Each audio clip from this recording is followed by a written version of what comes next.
Do you have to reread material and you struggle to hold on to material in your schoolwork or in your life? Stay tuned. I'm going to show you a way where you can retain literally everything in terms of information.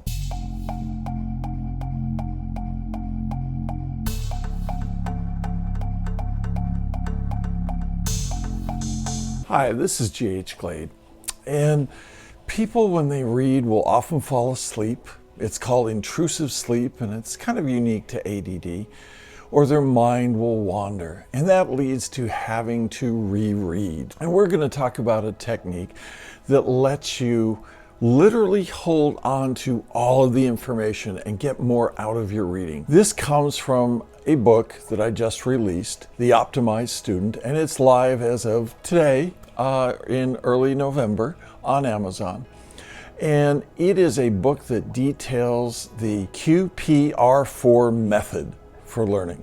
And if you stay tuned to the end of the video, I'm going to tell you how you can get a free autographed copy for you or someone you care about.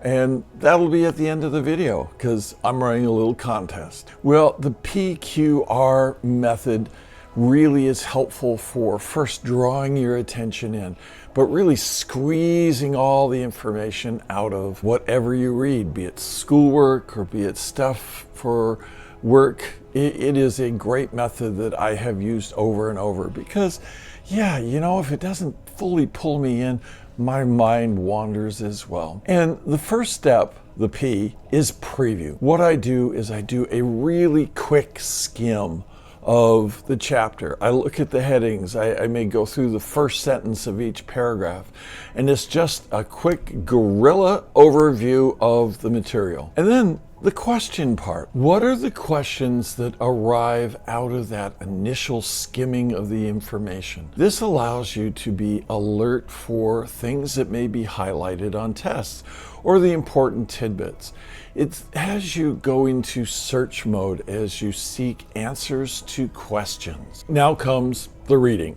This is where you start that process of encoding information into memory. And this is where people get stuck the most. It's that reading. But when you're highlighted to think about the questions that you want to ask out of the material, it helps you draw your attention in because you're in search mode. You're looking for that information. The next step is reflect. Were your questions answered? Do you have other questions that you might have come up with in the course of your reading?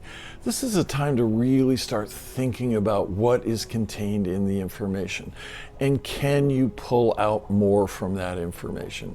This helps that encoding process. You know, there's a common misnomer that some people just have better memories. Well, not true. You have a memory as good as anyone else's, and oftentimes it's training yourself for memory, and it's an encoding issue. And this method really helps you deeply encode information and think about it. What are the relationships that one piece of information has to another? And this comes in really handy when you're writing papers or you're taking a test, especially those essay tests where you have to think about information and synthesize the meaning. The next step is recite, and this is out loud because this further encodes information. You know, there's an axiom in medicine. It's see one, do one, teach one.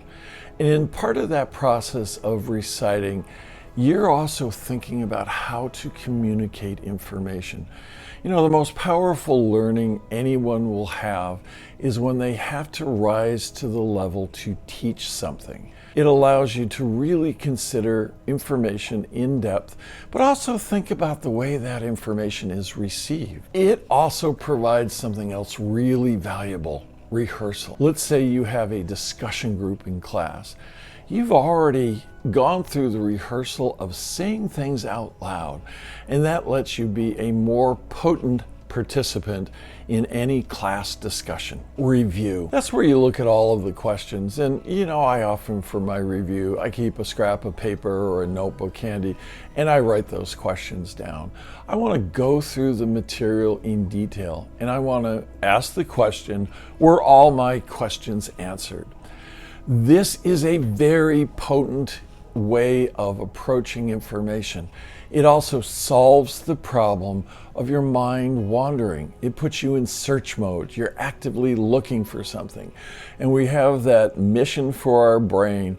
We tend to stay more on task. So let's get back to the book. You know, this book came out of 4 degrees. Yeah, some people call that excessive. And for me, I had to learn how to be really effective in terms of how I went about studying. And the way to write a good book is write the book you wished you had when you were in school and dealing with those challenges. The summation is after 4 degrees, I had this stuff really dialed in. And many of the tips really are very evidence-based. So here's what I want you to do. In the comments section, I want you to make a notation. I want you to refer this video to somebody you know in your life that could use some help with school. You can go to the share and you can copy the link. And then I want you to go to that comments link, and this is all on the honor system. And just note that I shared this video and I trust you. You know, honor system, yeah, there might be some people who just put that down, but if we can't trust, hey, where are we? And when I've reached 100 new subscribers starting on November 15th, I will have a giveaway of those people in the comments group. And I'm also going to give away 2 things that are just for fun. You know, I have another book and it kind of pokes a little fun at the ADD brain. And it's just a notebook, a line book, but I often keep really good ideas in it. And I'll be giving one of those away as well. And if you're giving the optimized student away to somebody, that lets you keep something for yourself. So until next week, this is G.H. Glade for Coaching ADD. If this has been a helpful video, thump that like button and be sure you hit subscribe. And I will see you next week where we're going to talk about getting money for college. Take care.